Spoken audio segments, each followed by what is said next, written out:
This is the third of 3 videos where I'm talking about trig identities. First video, we did secant, cosecant, cotan. Second video, Pythagorean identities. This video, law of sines, law of cosines. Now, unlike the other 2 videos, I'm not even really going to give much of a preamble to this. I'm going to jump right into the problem. Why? Because if you see a law of sines or law of cosines question on the ACT, it is a plug-in problem.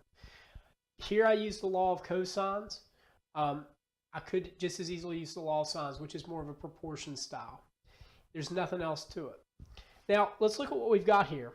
2 landmarks, 0.7 miles, that's marked, 1.8 miles, that's marked, given one angle. Okay. So I don't know what c squared is. That's what I'm going to look for. If I didn't know that, I can just look at these, right? I have everything under radical in my answer choices because I'm looking just for c, so they went ahead and put it in the square root. Now let's do some thinking real quick.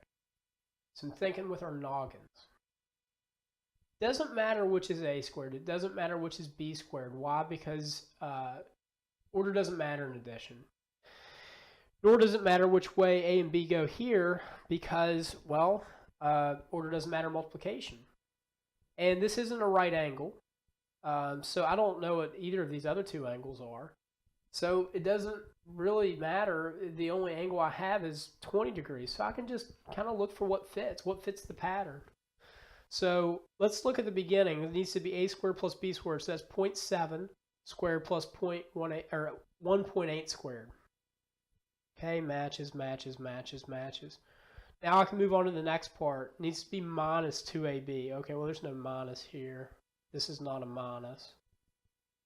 Okay, this is not, I don't see the A, B. I need the A and the B. So I need 0.7 and 1.8 there. That's out. This doesn't have, okay, that one's out. See what I mean? It's a mark-off question. I plugged in the values where they went and just marked off as I went. That's simple. Law of sines, same thing. Although it seems very ambiguous, there's actually no ambiguity as to where these values go because of the order of operations. The same will be true with the law of sines. You just have to match them up properly. For problems like that, check in the book because there's a bunch in the practice set. But don't freak out when you see these. These are plug-in problems. You can do